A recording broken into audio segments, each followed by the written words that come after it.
So I'm so excited to be sitting here, or actually Skyping here, with the directors and star of Revenge of the Green Dragons. You guys are out at the Toronto Film Festival right now, right? That's right, and it is like crazy down below. There's so many people here. Would you mind introducing yourselves to my viewers? I'm Justin Chon, and I play Sonny in the movie. Hi, I'm Andrew Loo. I'm Andrew Lau. Oh, great. Excellent. You're the co-directors of the film.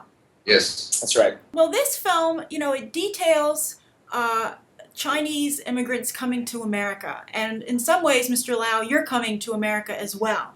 Were there any similarities at all? Did you see any similarities in the two situations? Well, to me, I'm coming to America. I'm still living in Hong Kong. No, I think in America is we so many times we go there. My family is in San Francisco, so for me, it's quite normal. Oh, good. Well, also, the Asian box office is a powerhouse and only getting bigger.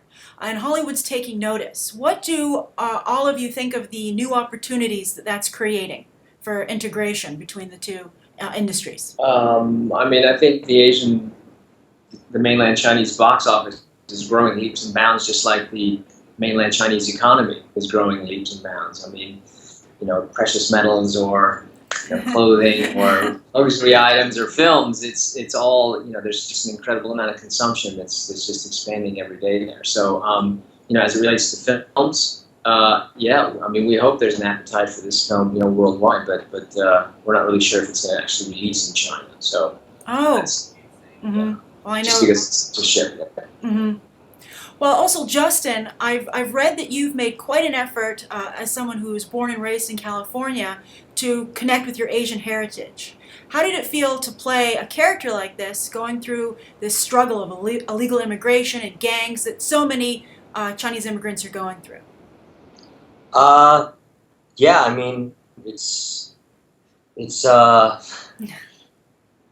I don't know exactly how to answer this, but just it's a story. It's based on a true story, and it's worth telling. It's part of the American experience, and I think it's a sector in terms of American storytelling that's a little underserved. Mm-hmm.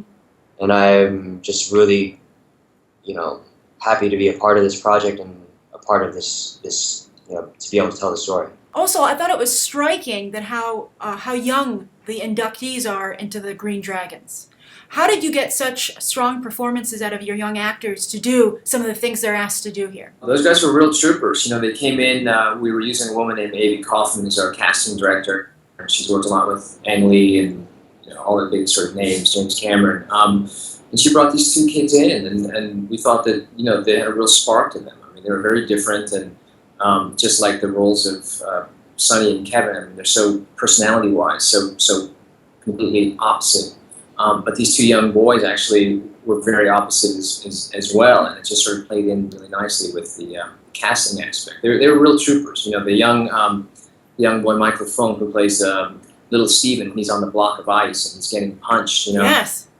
All of that was choreographed with our stunt guys, and he had sort of all the stuff that was all laid out safely and the whole thing. But during the actual filming of it, there was one guy who landed a punch, and I thought, when I saw it, I was like, oh my God, he just broke his rib. It was awful. Oh, he really landed a punch. Yeah, it was hell, because he just curled up in a way, and I think it's in the film, that shot, but we had to pull him aside, and we had to bring the medic in, and they checked him out, and he was kind of crying, and his mom came over and said, come on, suck it up, let's go, they got one shot, So, and he did, he just kind of wiped his tears away, and we went and got one more shot, and then he was wrapped for the day. So he used it, right? He used it. Used it. That was one of Harry's responses, because Harry came up and had a little bit of dialogue with him after, while he's still sort of by his Harry throat. Shum. Mm-hmm. And Harry Shum said, wow, that kid can really act. He's got like real tears, and I didn't know how to do it. It's our real Harry. Well, not just with the kids, but the gangs overall were so surprisingly violent and ruthless. I'd say it's less Italian mafia and more South American drug cartel. How was it? Was there anything in your research and in making the film for each of you? What surprised you the most about these gangs? Because they're real. These things really were going on. Yeah, they're very violent, but also they're very organized. And, it wasn't like this, just thugs running around just randomly doing stuff. They actually had like a crime, money-making operation. And because they were in this neighborhood where it's predominantly Chinese, they got away with a lot of things without anyone really noticing. That's why in the movie they have a code, you never do certain things. Like you never, shoot Caucasian people because it raises an eyebrow and people take notice. So that, those kind of things were very surprising that they were able to get away with all this stuff for so long. Mr. Loo or Lau? Loo?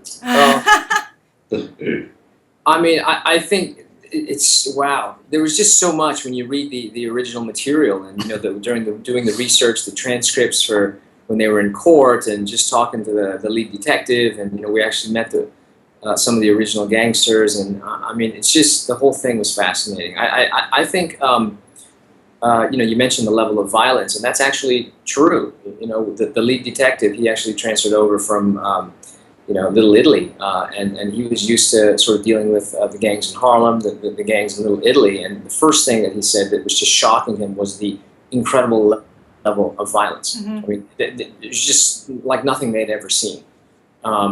So that in and of itself wasn't surprising. Actually, what I found interesting was as we started to do more and more research, it was how moving some of these personal stories were, and how just incredibly painful some of the stories of loss were. We tried to sort of embody some of that with the father character of Tina. Mm-hmm. You hear about the American dream, the immigrant story of coming to America and hoping for a better future, and a lot of times it has this really fantastic happy ending, but there's a lot of circumstances in our movie that conspire to take things another way. You don't normally see the real sort of cost of the failure, of a lot of these journeys that people took. And to me, that was, being a parent, that was one of the things that just really moved me the most. It's like, wow, these guys, their lives are, forever changed, in a bad way. Mm-hmm. Mr. Lau? Yes. And it's not only against the movies. Everybody have the stories, Mm-hmm. and I was happy that we can make it because this movie is hard. Without the budget, the budget is so low, and we can shoot in New York. New York is expensive, Mm-hmm. and so many American movies. We go to Toronto to shoot to New York City. But we insist to shoot in New York because the feelings when you go out another city, we lost that kind of feel, that kind of taste. Mm-hmm. So we work very hard, and finally tonight the premiere. Well, also, you're at the Toronto Film Festival, Toronto International Film Festival. There are so many films in competition there and premiering there and being shown. I'd say the indie market has become as competitive as the blockbuster market. How are you hoping that the Revenge of the Green Dragon stands out from the crowd? It's a real challenge. We just had a quick meeting with the heads of A24, our North American distributors, and they couldn't be more excited and more happy to basically include our film with their really sort of lovely library of movies. It's just everything on their catalog is just stuff that we'd love to see, right? I think you're a good fit. But look, I think it's hopefully it's a story that that audiences are gonna want to see. I don't think we never saw this as just a story about two kids in a gang on a street at the end of the block. We always felt there were much larger issues here to discuss, and hopefully that kind of resonates and it finds an audience. People realize that, look, there are some incredible stories out there, especially in some of the ethnic communities. We're hoping it finds its audience. Excellent. My last question for you is, we don't see a lot of team directors these days. When we have them, they're usually siblings. Now, I know you're both named Andrew, but how was your dynamic working together, and how was it directing this film together? Justin, you want to answer that? Yeah. They both have their what they do. They're really good at, and What is each one good at? Lau is exceptional at cinematography and composition and setting up the shot and making sure we, everything's in his head and the whole scene is in his head.